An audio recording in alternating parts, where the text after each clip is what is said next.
Septembre est cela, et vos chrysanthèmes ressemblent plus à de modestes buissons verts qu'aux opulentes boules de fleurs promises. Vous les avez choyés tout l'été, arrosés, et en retour, le silence. Une situation familière, n'est-ce pas? Ne vous découragez pas si vite, et ne pensez pas qu'on vous a vendu la mauvaise variété. Aujourd'hui, nous allons découvrir ensemble pourquoi la reine de l'automne fait ses caprices, et surtout, comment la faire fleurir de manière à ce que tous vos voisins en soient stupéfaits. Je vous promets que vous apprendrez quelques secrets simples, mais très efficaces, pour prendre soin de vos chrysanthèmes, particulièrement en septembre. Avant de passer à la pratique, comprenons l'essence même de cette fleur. Le chrysanthème est une plante de jour court. Qu'est-ce que cela signifie? Pour elle, le signal de la floraison n'est pas le froid, mais la diminution de la durée du jour. Tant que les jours sont longs et lumineux, elle développe activement sa masse verte. Mais dès que les nuits deviennent plus longues que les jours, le programme de floraison se déclenche dans la plante. En comprenant ces mécanismes simples, nous pourrons le maîtriser. Pour commencer, abordons l'erreur la plus cruciale et, étonnamment, la moins connue. À cause d'elle, même un pied de chrysanthème magnifique et en parfaite santé pourrait bien ne jamais fleurir. Et cette erreur, c'est la pollution lumineuse. Oui, oui, vous avez bien entendu. Comme nous l'avons déjà mentionné, le chrysanthème est une plante de jour court. Pour lui, le signal du fleurissement est une longue nuit noire ininterrompue d'au moins 12 heures. Maintenant, observez votre jardin le soir. Y a-t-il peut-être un lampadaire qui brille à côté de vos fleurs, ou une ampoule au-dessus de votre porche qui éclaire le parterre? Même la lumière provenant de la fenêtre de votre maison, ou les phares des voitures qui passent, peuvent poser problème. N'importe quelle de ces sources lumineuses perturbe l'horloge biologique du chrysanthème. Il ne comprend tout simplement pas que l'automne est arrivé. Dans son calendrier biologique, la journée est encore longue. Par conséquent, il continue de faire ces qu'il a fait tout l'été. Il développe ses feuilles et ses tiges. Il accumule des forces, mais ne reçoit pas le signal « il est temps de fleurir ». C'est pourquoi votre pied peut être grand et luxuriant, mais totalement dépourvu de boutons floraux. Il attend simplement un signal qu'il ne reçoit jamais. Bon, me direz-vous, le problème est cerné. Mais que faire si la replanter à l'ombre n'est plus une option? La solution existe, et sa simplicité est déconcertante. Il nous faut tromper la plante et lui offrir artificiellement la longue nuit dont elle a besoin. Pour ce faire, il nous faudra un matériau totalement opaque. Pour 1 ou 2 pieds, l'option la plus simple est une grande boîte en carton. Il suffit de trouver un carton suffisamment grand pour recouvrir entièrement la plante sans abîmer ses branches. Si vous avez toute une plate-bande, optez plutôt pour un agrotextile noir et épais, comme le Spunbond d'au moins 60 grammes par mètre carré. Il peut être tendu sur de simples arceaux pour ne pas abîmer les têtes des plantes. La condition primordiale est la suivante. Le matériau ne doit absolument laisser passer aucune lumière, pas la moindre. Cette astuce simple mais redoutablement efficace est votre télécommande de floraison. Vous allez littéralement activer manuellement le mode nuit pour votre chrysanthème, déclenchant ainsi le processus de formation des boutons floraux. Passons maintenant au programme. Il ne s'agit pas de couvrir les chrysanthèmes quand bon vous semble. Ici, une méthode rigoureuse et une discipline sont indispensables. Retenez une règle simple. Pour déclencher la floraison, la plante a besoin d'au moins 12 heures d'obscurité ininterrompue. L'heure idéale pour coucher vos chrysanthèmes sera donc entre 7 et 8 heures du soir. Mettez-vous un rappel. Le soir, approchez-vous et couvrez délicatement les plants avec un carton ou un voile d'occultation. Et le matin, c'est tout aussi crucial, il faudra les découvrir. Faites-le impérativement avant 8 heures du matin. Si vous les oubliez sous leur protection une demi-journée, ils risquent de cuire littéralement sous le soleil, surtout si la journée est chaude. Nous recherchons l'effet de la nuit, pas celui d'une serre. Cette procédure doit être répétée quotidiennement, sans faute.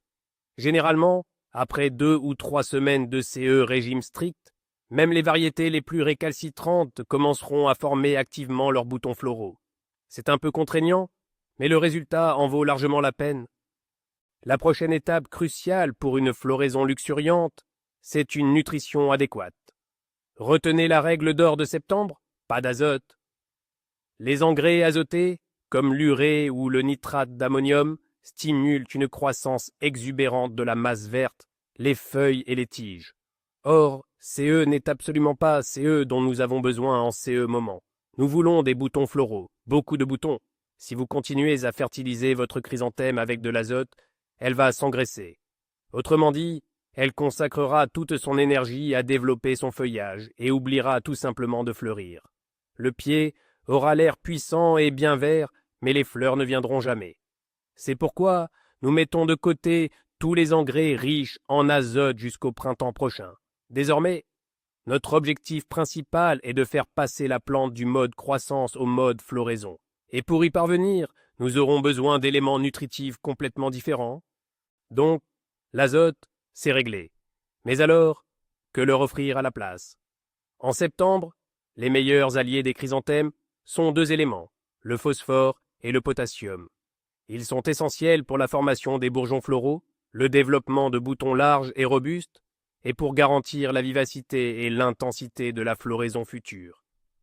Le phosphore fournit l'énergie nécessaire au processus de bourgeonnement, tandis que le potassium fortifie les tiges florales et améliore la résistance de la plante aux refroidissements automnaux et aux maladies fongiques. Vous pouvez utiliser n'importe quel engrais d'automne complexe dont l'emballage indique une teneur minimale en azote et une teneur élevée en phosphore et potassium. Il peut s'agir d'un engrais granulé à incorporer dans le sol ou d'un engrais hydrosoluble à appliquer par arrosage au pied. Ce changement de régime alimentaire sera un signal clair pour la chrysanthème. Il est temps d'arrêter de grandir, le moment est venu de fleurir. Et si l'on parlait maintenant d'une véritable solution miracle pour stimuler la floraison? Si vous constatez que le temps passe et que les boutons floraux tardent à apparaître, ou qu'ils sont petits et chétifs, le monophosphate de potassium est là pour vous aider. Cet engrais est un concentré parfait de CE dont votre chrysanthème a besoin, précisément à ce moment crucial. Sa formule est totalement dépourvue d'azote, mais elle regorge d'une quantité impressionnante de phosphore et de potassium facilement assimilables par la plante. C'est comme une boisson énergisante pour votre fleur. Il agit très vite et efficacement, poussant littéralement la plante à entrer en floraison. Diluez une cuillère à soupe de cette poudre dans 10 litres d'eau et arrosez généreusement vos chrysanthèmes au pied. Cette fertilisation peut être effectuée tous les 10 à 14 jours, jusqu'à CE que les boutons floraux commencent à se colorer. Croyez-nous, après une telle intervention rapide, les résultats seront visibles très vite. Le bon arrosage est un autre aspect tout aussi crucial des soins de septembre. Par habitude, de nombreux jardiniers arrosent encore leurs chrysanthèmes aussi copieusement qu'en plein été. C'est une grave erreur. En septembre, les nuits se rafraîchissent et l'évaporation de l'humidité à la surface du sol diminue. Une terre constamment détrempée autour des racines conduit directement à leur pourrissement. Des racines malades ne pourront pas nourrir correctement la plante, et vous pourrez dire adieu à toute floraison abondante. De plus, l'humidité excessive est un terrain idéal pour le développement des maladies fongiques. Il est donc temps d'adopter un mode d'arrosage plus modéré. N'arrosez pas tous les jours, par précaution. Mieux vaut un bon arrosage profond et espacé que de créer un petit marécage quotidien. Comme on dit, mieux vaut sous-arroser que trop arroser. Des racines saines sont la clé d'une floraison éclatante. Mais comment savoir exactement quand arroser? Il existe une méthode très simple et infaillible. Ne vous fiez pas à l'aspect de la surface du sol, car il peut être trompeur. Plongez simplement votre doigt dans la terre, près de la plante, sur 2 à 3 cm de profondeur. Si vous y sentez de l'humidité, vous pouvez patienter un jour ou deux de plus avant d'arroser. Si en revanche, la terre est sèche, c'est le moment de prendre votre arrosoir sans hésiter. Il est préférable d'arroser le matin, afin que le feuillage ait le temps de sécher avant la nuit. Veillez à verser l'eau directement au pied de la plante, en évitant soigneusement de mouiller les feuilles et surtout les bourgeons en formation. Cette simple règle vous aidera à éviter bien des problèmes, notamment les attaques d'oïdium. Retenez bien ceci. Un sol sec à quelques centimètres de profondeur, voilà votre principal signal pour agir. Jetons un œil à CES bourgeons. Quand le chrysanthème commence enfin à les former, notre joie est immense. Mais ne nous réjouissons pas trop vite. Si votre objectif n'est pas simplement d'obtenir une multitude de petites fleurs, mais une véritable et magnifique couronne de fleurs grandes et spectaculaires, il faudra un peu vous transformer en chirurgien. Examinez attentivement l'extrémité de chaque pouce. Souvent, un gros bouton central se forme au milieu, entouré d'une grappe de boutons latéraux plus petits. Ces jeunes pousses accaparent les nutriments et l'énergie, empêchant le bouton principal de révéler tout son potentiel. N'ayez aucune hésitation à les supprimer. Pincez délicatement ou coupez avec de petits ciseaux tous les petits boutons latéraux, ne laissant sur chaque tige qu'un seul bouton, le plus grand et le plus robuste. Cette technique est particulièrement recommandée pour les variétés de chrysanthèmes à grandes fleurs. Cette technique agronomique est appelée l'éclaircissage floral. Son objectif est de concentrer tous les nutriments de la plante sur le développement de quelques fleurs, mais d'une qualité exceptionnelle. Certes, le nombre total de fleurs sur le pied sera réduit, mais leur taille et leur impact décoratif seront multipliés. Au lieu d'une multitude de petites marguerites, vous obtiendrez des boules florales somptueuses et imposantes, qui ne manqueront pas d'attirer tous les regards. Cette procédure est particulièrement cruciale pour les variétés de fleurs coupées, surtout si vous envisagez d'en composer des bouquets d'automne.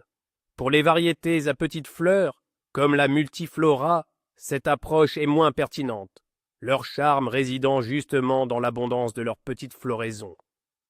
Mais si vous cultivez des chrysanthèmes à grandes fleurs, alors l'éclaircissage est la clé pour obtenir ces fameux effets waouh dont rêve tout jardinier. Ne craignez pas de sacrifier le superflu pour atteindre l'exceptionnel. Et si, tout l'été, vous avez oublié de pincer vos plantes, ou que vous ne connaissiez pas cette technique, votre plainte est probablement devenue très haut, un peu clairsemée, avec peu de rameaux. Malheureusement, en septembre, il est déjà trop tard pour effectuer un pincement. Le plant n'aura tout simplement pas le temps de former de nouveaux boutons floraux avant l'arrivée des gelées. Si vous pincez maintenant, vous risquez même de n'avoir aucune fleur. Nous reporterons donc cette opération à la saison prochaine et n'oublierons pas de l'inscrire dans notre calendrier de jardin pour le mois de juin. Mais rassurez-vous, il y a encore quelques gestes que vous pouvez faire dès maintenant pour améliorer la situation. Ce ne sera certes pas aussi efficace qu'un pincement estival, mais ces actions permettront tout de même de mieux canaliser l'énergie de votre plante. Même s'il est déjà trop tard pour la taille de pincement, il nous reste une dernière astuce. Examinez attentivement la base de votre plante et la partie inférieure de SES tige. Vous y identifierez sûrement de petites pousses latérales qui partent directement de l'aisselle des feuilles. Ces sont les fameux gourmands, aussi appelés pousses aveugles. Trop faibles et poussant à l'ombre du feuillage principal, elles n'auront aucune chance de fleurir cette saison. Pires encore, agissant comme de petits vampires, elles puisent activement la sève nutritive, affaiblissant la tige principale et entrant en compétition directe avec le développement des futurs boutons floraux. Il est donc impératif de les éliminer. Il suffit de les pincer délicatement avec les doigts. Cette simple opération réorientera les nutriments essentiels. Au lieu de nourrir cette verdure inutile, ils iront stimuler les bourgeons en formation, leur donnant un coup de fouet indispensable pour une floraison généreuse.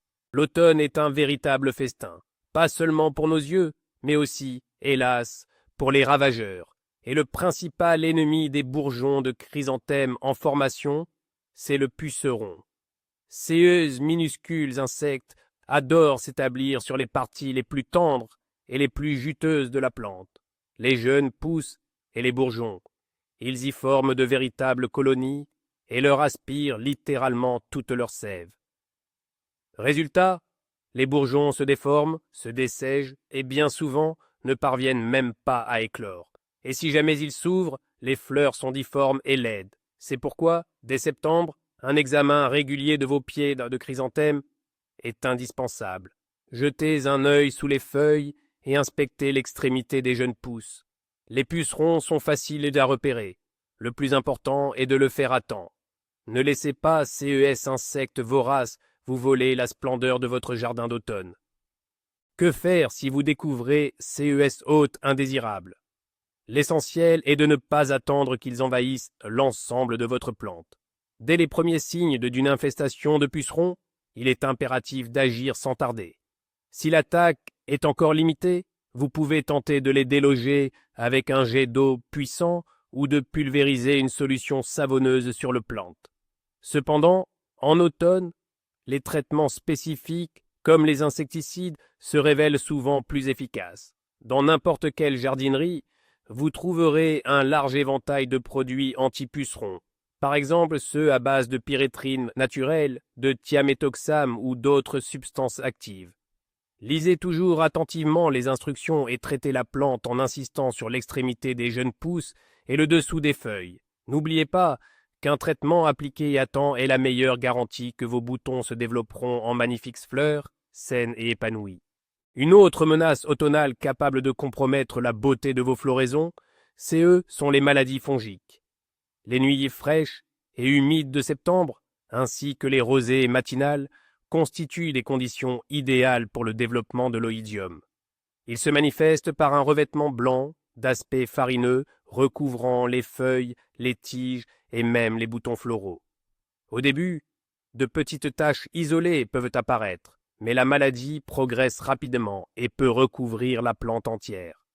Les parties infectées ne peuvent plus photosynthétiser correctement. La plante s'affaiblit et les bourgeons risquent de ne jamais s'ouvrir ou d'être chétifs et insignifiants. Des plantations trop denses et une mauvaise circulation de l'air ne font qu'aggraver le problème. C'est pourquoi la prévention et une réaction rapide sont ici primordiales. Comment lutter contre cette peste blanche qu'est l'oïdium? Avant tout, par la prévention. Évitez de planter trop serré afin que l'air circule librement entre les plants. Arrosez vos plantes directement au pied en évitant de mouiller le feuillage. Si vous constatez les premiers signes d'oïdium, retirez et brûlez immédiatement les feuilles les plus atteintes. Ensuite, traitez les plants avec un fongicide. Des produits, comme le topaz, le score ou même le soufre colloïdal, ont fait leurs preuves. Vous pouvez également opter pour des biofongicides, par exemple à base de astérisque Bacillus subtilis asterisk. Il est préférable d'effectuer le traitement par temps sec et sans vent. N'oubliez pas qu'une plante saine et vigoureuse fleurit toujours plus abondamment et ravit l'œil plus longtemps. Ne laissez pas les maladies gâcher votre fête florale automnale. Imaginez la Silène. Vous avez suivi toutes les étapes à la lettre et votre chrysanthème déploie enfin une magnifique, une lourde couronne de multiples boutons floraux. Quelle splendeur! Mais voilà qu'une pluie d'automne s'abat, les fleurs s'imprègnent d'eau, deviennent encore plus pesantes et les branches cèdent. Elles se brisent sous leur propre poids et toute la beauté ornementale de votre plante disparaît. C'est rageant, n'est-ce pas? Cela concerne particulièrement les variétés hautes aux grandes fleurs.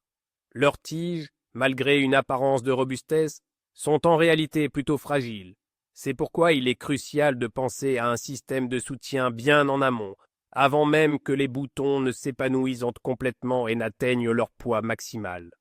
C'est précisément le genre de situation où il vaut mieux prévenir que guérir, et ne pas avoir à déplorer une beauté gâchée.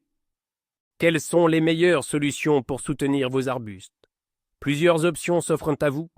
La méthode la plus simple consiste à planter délicatement 3 ou 4 tuteurs autour de l'arbuste et à les relier lâchement avec de la ficelle, afin de créer une sorte de structure.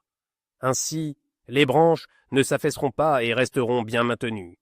Une alternative plus esthétique et encore plus pratique est l'utilisation de supports anneaux sur pied, spécialement conçus pour le jardin. Vous les trouverez facilement dans toutes les jardineries. Idéalement, on installe support au-dessus du jeune arbuste dès le printemps. La plante pousse alors directement à travers les anneaux. Les branches se répartissent uniformément dans les différentes sections, et le support devient presque invisible une fois le feuillage développé. Si vous n'avez pas eu l'occasion de le faire au printemps, il est toujours possible d'installer type de support dès maintenant, en faisant passer délicatement les branches à travers les cercles. Ce geste simple permettra de maintenir une forme parfaite à votre arbuste et protégera vos magnifiques fleurs d'éventuelles cassures. Envie de connaître un petit secret pour rendre les couleurs de vos chrysanthèmes encore plus éclatantes et intenses? Bien sûr, la variété de la plante et un apport équilibré en phosphore et potassium sont fondamentaux. Mais il existe une astuce toute simple qui peut amplifier considérablement cet effet. Il s'agit d'une fertilisation au sulfate de magnésium, plus communément appelée sel d'Epsom ou sel anglais. Le magnésium joue un rôle clé dans le processus de photosynthèse et la production de chlorophylle, rendant ainsi les feuilles plus saines et d'un vert profond. Et des feuilles en pleine santé, c'est l'assurance d'une excellente nutrition pour vos fleurs. De plus, le magnésium aide la plante à mieux assimiler le phosphore. C'est eux qui influencent directement la luminosité et la richesse des pigments dans les pétales.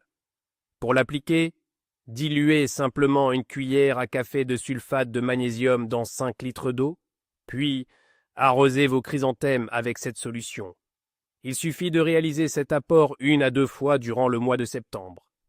Ce geste simple et économique permettra à vos fleurs de s'illuminer et d'afficher les plus belles et les plus riches couleurs automnales. Et enfin, un dernier conseil essentiel, armez-vous de patience. Parfois, nous suivons toutes les règles, protection contre la lumière, alimentation adéquate et arrosage mesuré.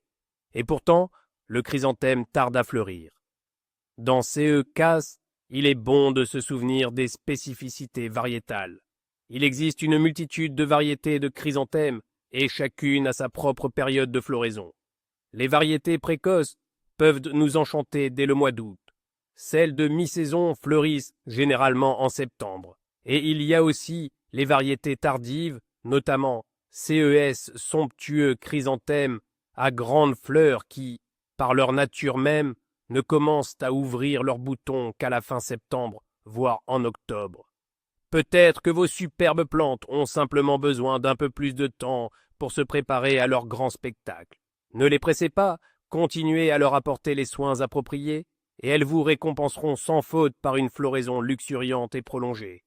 Mais le plus fascinant dans tout ça, c'est que, en tant que jardinier, vous avez un contrôle total sur le moment de la floraison de vos chrysanthèmes. En comprenant le principe du jour court, vous pouvez les faire fleurir dès le mois d'août, simplement en commençant à les couvrir plus tôt. Cette lampe d'éclairage public, que vous jugiez insignifiante, se révèle être le principal ennemi d'une floraison généreuse. Et une simple boîte en carton, c'est votre outil le plus puissant. Vous ne vous contentez plus d'attendre la bonne volonté de la nature. Vous êtes le véritable chef d'orchestre de votre jardin d'automne. Et ça change tout. Alors, pour résumer, pour que vos chrysanthèmes fleurissent en une magnifique boule en septembre, assurez-leur une obscurité totale de 12 à 13 heures d'eau par jour. Cessez les apports d'azote au profit du potassium et du phosphore. Veillez à un arrosage modéré et protégez-les des parasites et des maladies. Merci d'avoir regardé cette vidéo jusqu'au bout. J'espère sincèrement que CES conseils aideront votre jardin à s'épanouir et à briller de 1000 feux. Si cette vidéo vous a été utile, n'oubliez pas de laisser un pouce bleu et de vous abonner à la chaîne pour ne rater aucune de nos futures publications. Et maintenant, une question pour vous. Quels sont vos propres secrets pour prendre soin des chrysanthèmes? Ou peut-être avez-vous rencontré un défi particulier avec eux? Partagez vos expériences dans les commentaires, discutons-en ensemble.